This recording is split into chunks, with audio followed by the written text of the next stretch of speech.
90 రోజుల కోర్సు పూర్తి చేస్తే చాలు 100% ప్లేస్మెంట్ సపోర్ట్ తో సాఫ్ట్వేర్ జాబ్ మీ సొంతం. వెంటనే కోడ్ జ్ఞాన్ డెస్టినేషన్ ని సంప్రదించండి. నమస్కారం ప్రియ చౌదరి గారు. కొంతమంది వాళ్ళ చుట్టుపక్కల ఉండేటువంటి వాళ్ళు నైబర్స్ని కానివ్వండి, ఫ్రెండ్స్ని కానివ్వండి, ఎవరో తెలియని వ్యక్తులను కూడా బాగా పలకరిస్తారు, రిసీవ్ చేసుకుంటారు, వాళ్ళకి ఏదైనా కావాలంటే చేస్తారు. కానీ ఇంట్లో ఉండేటువంటి భార్యని కానీ భర్తని కానీ బయట వాళ్ళని చూసుకున్నంత బాగా, పలకరించినంత బాగా, రిసీవ్ చేసుకున్నంత బాగా ఇక్కడ నువ్వు భార్య భర్త ఇద్దరు ఎవరో ఒకళ్ళనే అడుగు. ఎందుకనంటే వీళ్ళ తత్వం వేరు, వీళ్ళ తత్వం వేరు. నువ్వు మహిళలు తీసుకుందాం, ఎందుకంటే మేలుని తీసుకో, తర్వాత ఉమెన్ తీసుకో. లేదులేండి, చాలా మంది ఇది ఫేస్ చేసేటువంటి వాళ్ళు ఉన్నారు. నాకు కామెంట్ బాక్స్ లో కూడా మెసేజ్ పెట్టిన వాళ్ళు ఉన్నారు, ఇన్స్టాలో కూడా మెసేజ్ పెట్టిన వాళ్ళు ఉన్నారు, కాబట్టి అడుగుతున్నాను. కొంతమంది సఫర్ అవుతూ ఉంటారండి. అంటే బయట వాళ్ళందరినీ బాగానే పలకరిస్తారు కదా, నా దగ్గరకు వచ్చేటప్పటికి ఏమైంది ఆ ఎనర్జీ కానీ, ఆ మాటలు కానీ, ఇంట్లో వచ్చినప్పుడు కూడా తిరిగి బయట వాళ్ళు ఫోన్ చేస్తే వాళ్ళతో అంత ఎనర్జెటిక్గా మాట్లాడతావు కదా, నాతో ఒక పావు గంట స్పెండ్ చేయడానికి ఏమైంది, ఒక 5 నిమిషాలు మాట్లాడడానికి ఏమైంది అని చెప్పేసి అడుగుతూ ఉంటారు మహిళలు. అంటే భర్త దగ్గర నుంచి ఆ ప్రేమను కోరుకుంటూ ఉంటారు. ఎలా అంటే ఈ వ్యక్తిత్వాన్ని ఏ విధంగా తీసుకోవాలి అసలు? బాధ్యత రాహిత్యం అంటాను నాగరాజ్ గారు. నీకు ఇంట్లో నీ భార్య నీకు ఎంతో సహకరిస్తేనే నువ్వు బయట అంత ఎనర్జెటిక్గా పనిచేసి నువ్వు ఇంటికి వస్తున్నావు. ఆ ఎనర్జీని ఇచ్చేటటువంటి వ్యక్తి ఎవరు? నీ ఎనర్జీ ఎవరు? నీ భార్య. ఫస్ట్ అది గుర్తించు. నీ ఎనర్జీ, నీ పాజిటివ్ ఎనర్జీ ఎక్కడి నుంచి తెచ్చుకుంటున్నావో నువ్వు ఆ భాండాగారాన్ని గుర్తించు. అది మర్చిపోయి ఈ పెద్ద మనిషి ఏం ఫీల్ అవుతాడు అనంటే, నేను గొప్ప, ప్రపంచంలో నేను గొప్పోడి కింద కనిపించాలి, ప్రపంచంలో నేను చాలా పాజిటివ్ ఎనర్జెటిక్గా ఉన్నట్టుగా ఉండాలి, చాలా మంచివాడిని అనిపించుకోవాలంటే పాజిటివ్ ఎనర్జీకి లో ఉన్నానని చూపించుకోవడమే అనమాట. కానీ వెదవాయ్ నీకు ఇచ్చేటటువంటి, నీలో నుంచి వచ్చేటటువంటి ఆ పాజిటివ్ ఎనర్జీ ఎక్కడి నుంచి వస్తుంది అని అంటే, నువ్వు ఇంట్లో ఎన్ని దాష్టికాలు చేసినా నోరు విప్పనటువంటి నీ భార్య, లేకపోతే నువ్వు ఎంత హింసించినా, ఎంత ఇది చేసినా తెల్లారేసరికి ఇట్లా దులుపుకొని నీకేం కావాలో ఒక తల్లిలాగా, నీకేం సపర్యలో శారీరకంగా, మానసికంగా, ఆహారం పరంగా ఒక తల్లిగా చూసుకొని, ఒక భార్యగా చూసుకొని, ఒక స్నేహితురాలుగా చూసుకొని నిన్ను హ్యాపీగా నిన్ను బయటికి పంపిస్తుంది. అరే నీ ఎనర్జీ ఎక్కడుందో ఆ ఎనర్జీకి నువ్వు ఒక ఎనర్జీ నువ్వు అది గుర్తుపెట్టుకో. ఫస్ట్ అది గుర్తించడం మానేసి ఈ పెద్ద మనుషులు ఏం ఫీల్ అవుతారంటే, నాగరాజు గారు నేను గొప్ప, నాలో ఉంది ఎనర్జీ మొత్తము. భార్య అనగానే ఒక చిన్న చూపు అనేది వస్తుంది. కారణం ఏంటి అని అంటే, ఆడదంటే గౌరవం లేకపోవటం నాగరాజు గారు. మళ్ళీ మీరు అనొచ్చు, బయట ఆడవాళ్ళ దగ్గర వీళ్ళు బాగానే గౌరవంగా ఉంటారు కదండి అని. నటిస్తారు, నటనా కొందరిలో, అందరిలో అని నేను అనను, కొందరిలో. సరే, అందరిలో కాదు కొందరిలో అని చెప్పేసి అంటూ ఉన్నారు కదా. ఎందుకంటే ఆ టైప్ ఆఫ్ మెంటాలిటీకి ఒక మనిషి రావడానికి కారణం ఏమీ ఉంటుంది అంటారు అసలు? ఎందుకు అహంభావం నాగరాజు గారు. భార్య దగ్గరికి వచ్చేసరికి భర్తలో ఒక విధమైనటువంటి అహంభావం. ఎందుకంటే నేను గొప్పోడిని, నేను హుంకరిస్తే తప్ప, నేను చేదరించుకుంటే తప్ప, నేను దరిద్రాలు వెదజల్లితే తప్ప నా ఇంట్లో నా ఆడది అణిగిమణిగి ఉండదు అనేటటువంటి ఒక నీచమైనటువంటి ఆత్మన్యూనత భావంతో బతికేస్తాడు ఈ జీవుడు. అందుకోసం అని చెప్పేసి ఆవిడ దగ్గర ఇవన్నీ ఏమి ఉండవు ఆయనకి. అర్థమైందా మీకు? క్లియర్గా చెప్పాలంటే అదే. ఏంటి అనంటే, నేను ఎంత నీచంగా నేను నా ఇంట్లో ఉంటే అతను ఏమనుకుంటాడు, ఇవన్నీ క్వాలిటీస్ అనుకుంటాడు. ఏది? గంభీరంగా ఉండడం, కోప్పట్టం, విసుక్కోవడమో, లేకపోతే ఆమె నోరు మోయించేయడమో, లేకపోతే అలగడమో, ఇవన్నీ ఇతనుకున్న క్వాలిటీస్ అనుకుంటాడు. కానీ ఇతనుకున్న దరిద్రాలు అనేది గుర్తిస్తే ఒక భర్త ఎంత దరిద్రంగా తన భార్య దగ్గర, కుటుంబ సభ్యుల దగ్గర బిహేవ్ చేస్తున్నాడో అర్థమవుతుంది. నేను ఎప్పుడు చెప్తాను ఒక్కటి ఏంటి అనంటే, ఆడైనా మగైనా ఈరోజు ఆడవాళ్ళు కూడా మగవాళ్ళతో సమానంగా బయటకు వస్తున్నారు, ఉద్యోగాలు చేస్తున్నారు, వ్యాపారాలు చేస్తున్నారు, పని చేస్తున్నారు, సంపాదిస్తున్నారు, ఇంటికి వెళ్తున్నారు.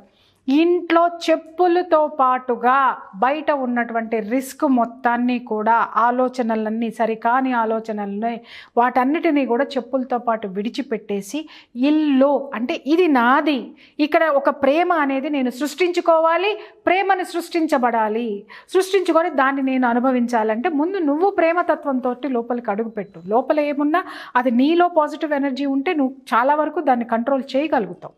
అర్థమైందా?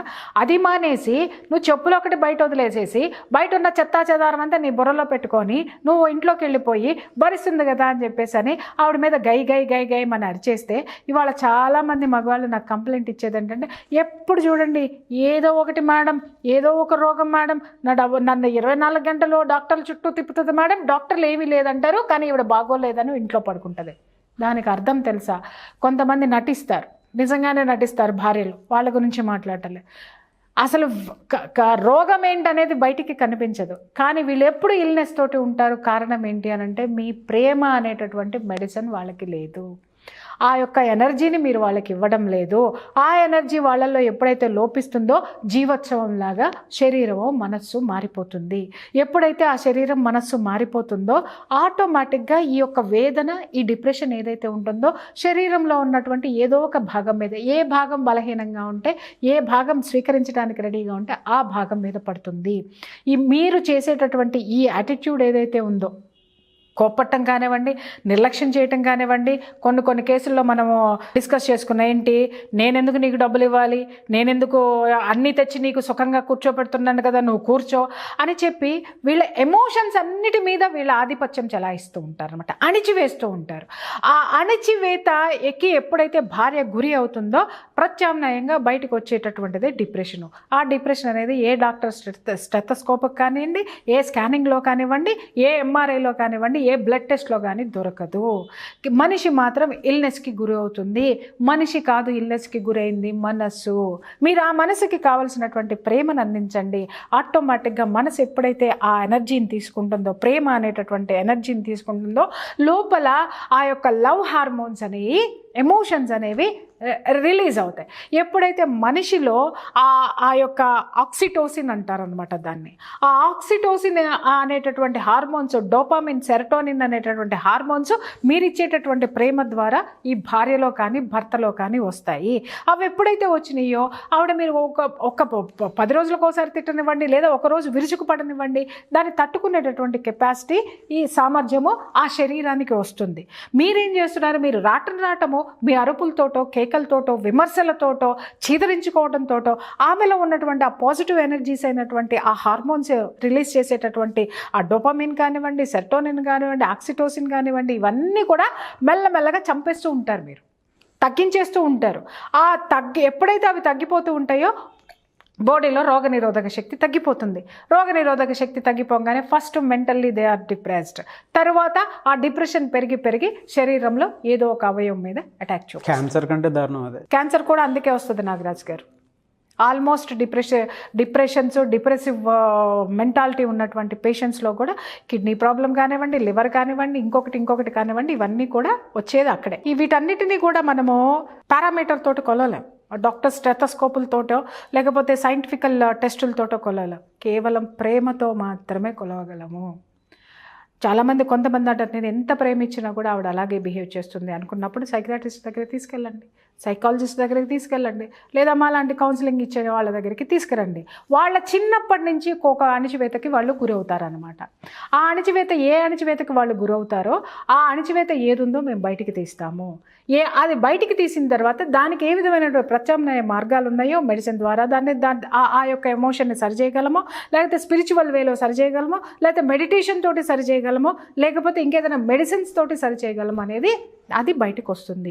అది క్యూర్ చేసుకున్నారంటే హ్యాపీగా జీవితం అనేది ఉంటుంది. ఇకపోతే మీరు అన్నారు, ఎందుకంటే వీళ్ళు ఇలా బిహేవ్ చేస్తారంటే అహంభావం, అంతకంటే ఇంకేం లేదు. భార్య అంటే చులకన, భార్య అంటే పడి ఉండాలి అంటే బయట ఎక్కడ అయినా మీరు అన్నారు కదా అందరితో నవ్వుతూ మాట్లాడుతూ ఉంటారు కదండి అని, ఇంటూ బిహేవ్ చేసిన బిహేవియర్ బయట మాట్లాడితే వాడు దేకడం, రెండోసారి చూడడం, మొహం అటు తిప్పుకొని పోతాడు. కాబట్టి ఇక్కడ మొత్తం అంతా కూడా ఆ ఎనర్జీస్ అన్నిటినీ తెచ్చిపెట్టుకుని, ఆ ఇంట్రెస్ట్ అంతా తెచ్చిపెట్టుకుని సమాజంతో ఉంటాడు. సమాజంలో ఉన్నటువంటి పరిచయాలన్నీ టెంపరీ. నీ యొక్క మూడ్స్ మీద ఆధారపడి ఉంటే వాడి మూడ్ మీద ఆధారపడి ఉంటుంది. అందుకని వీడేం చేస్తాడంటే ఎదుటివాడికి నేను ఇందాక చెప్పినటువంటి ఆక్సిటోసిన్, ఆ సెరటోనిన్, ఆ డోపామిన్, ఈ ఎనర్జీస్ అన్నీ నింపుతాడు అనమాట వాడి పట్ల సహృద్భావం ఏర్పడడానికి. బట్ ఇంటికి వచ్చిన తర్వాత వాడికి ఆ ఎమోషన్స్ తోటి వాడికి ఏం పని ఉంది? ఎందుకంటే కట్టుబానిస కదా భార్య.